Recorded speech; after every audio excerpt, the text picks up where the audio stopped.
What's going on, everybody? Today, you're here, obviously, for Nathan Payne's Wholesaling Storytime. Tales from the Trenches. That's exactly what we're going to be going over today is my experience as a brand new wholesaler, getting deals, giving you guys the truth, because a lot of the stuff out there is not real. A lot of people just talk about their wins. I'm about to tell you guys about my wins, my losses, so you can learn from my experiences, okay? So if you were here on the last week's episode where I told you how we got a deal from working with Dawn and the $19,000 deal that we got from Flyers, and if you're part of our email newsletter, you got the exact template of the flyers that we use, so you can use them yourself if you want. But this week, this deal that I'm about to let you guys know that I did a $28,000 wholesale fee sounds great. It was good, had a lot of ups and downs, and my life was threatened. Okay. And I'm not just exaggerating here. It was really threatened. And I want to let you guys know how to avoid situations like this if you can, and about this crazy deal. Because the deal with Dawn, if you remember the last episode, it went by pretty smooth. We were the worst negotiators ever. We offered more than what the seller asked. We just walked in that one. We got lucky. This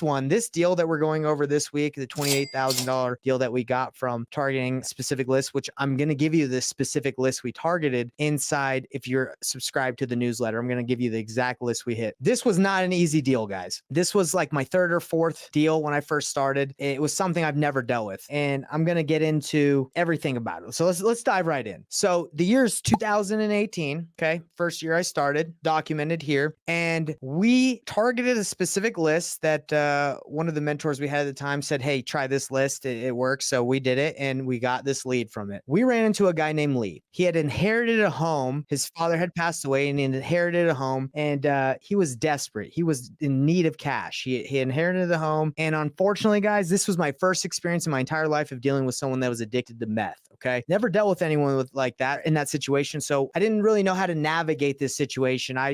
You'll hear in the story. But yes, he was addicted to meth, and it was a very interesting story, which I'm going to lay out with you guys. A lot of challenges. Okay. And nothing like dealing with Dawn where we sat on the couch with her and her husband and we just came to an agreement. This was not like we just went and had a civilized conversation. This had ups and downs and arguments and threats. It was like walking on a tightrope to negotiate this deal, but we were able to negotiate it. So again, if you want the resources, if you want more information about what I'm going to deliver in this story, make sure to subscribe to the newsletter on Nathan Payne's Wholesaling Storytime, Tales from the Trenches. But let's dive right into this. So we meet with this seller, super urgent to get money. And you know why? Okay. He needed money and he was like, I need to sell this house. I need to make money. I need to get my money right now. So at the time, I wasn't going there to negotiate with the seller. Corey was going with the broker we were working with. So they ended up going to negotiate with Lee multiple times. And I was doing leads management and they were doing negotiations, acquisitions management. We were bouncing around roles at that time. But anyway, so they're negotiating, and I think they had to go like 7 or 8 times to Lee's house to negotiate. And they ended up finding that he had no money. We ended up buying him groceries so we could help him make it until the date that we closed. And during negotiations with Lee,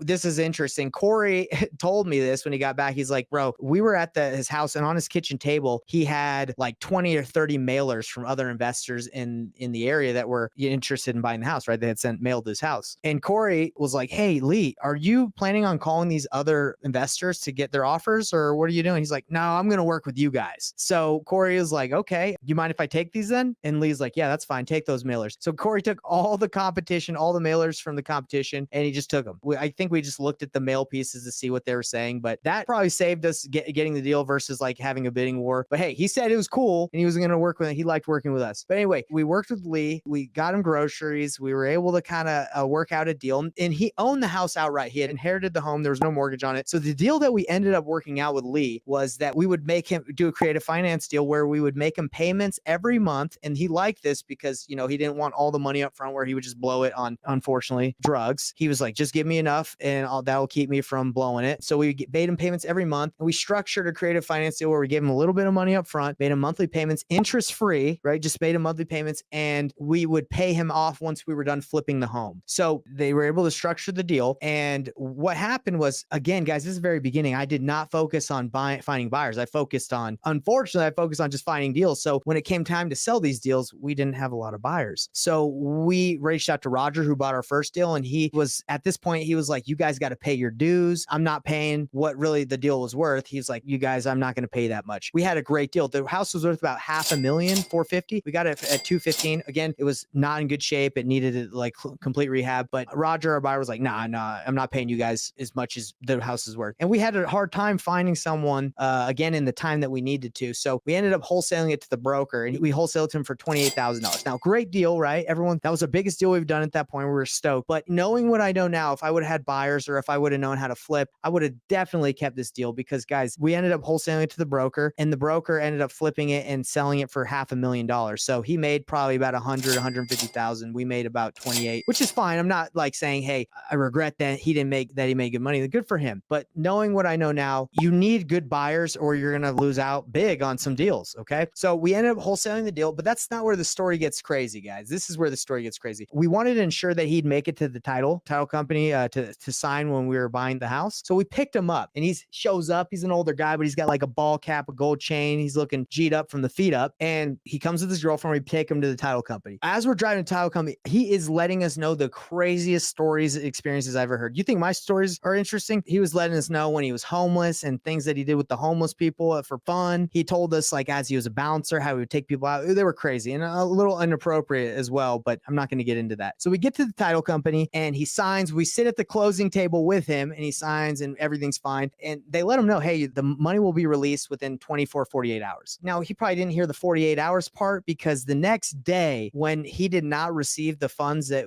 he was going to get the next day, because apparently maybe the broker didn't fund it on time, or whatever happened, he didn't get the money next day. He ended up calling me and Corey, cussing us out, saying he was going to kill us, he was going to find us, he was going to take our lives because he didn't get the money immediately. Guys, it was crazy. It was a crazy experience. I've never had my life threatened seriously like that before. And the lesson I wanted you guys to learn is, when you're dealing with situations like this, I've never dealt with someone that, has highs and lows from withdrawals and drugs. You have to keep your distance. You got to be careful, because in this situation, I think we got a little too close with him and friendly, where he felt like he could talk to us like that. It was a really interesting experience. But anyway, we were able to get over it. He got the money. It just got wired to him the next day, like within 48 hours, like 2 days after close. Interesting experience. Definitely nothing like what we had experienced with Dawn, the nice lady with her husband. But look, I wanted to share this experience because you're going to run into situations where people, when we work in this industry, we want to help people that are in situations that need to sell fast, quick, is inconvenient, and they can't sell traditionally. You're going to run into some situations like that. But we handled it the best we could. And what I want to invite all you guys to do is, I want to give you a gift of the list that we targeted so we could get this deal done. And if you subscribe to the email, we're going to give you that exact list. We're going to show you exactly how to do it and give you a link where you can get access to it for free. Okay. So you can target it. But I just want to let you guys know that, this game, honestly, it's not fun talking about this guy that's was addicted to meth. I hope he's doing great. Shout out to him. Like, prayers go out to him. I hope he's overcome his addiction. It's not fun seeing the withdrawals that he went through, how he was really happy when he was high, and when he was not high and going through withdrawals, he almost looked like he was going to die. It was terrible. And I feel terrible that he had to go through this, but hope he's doing good. And,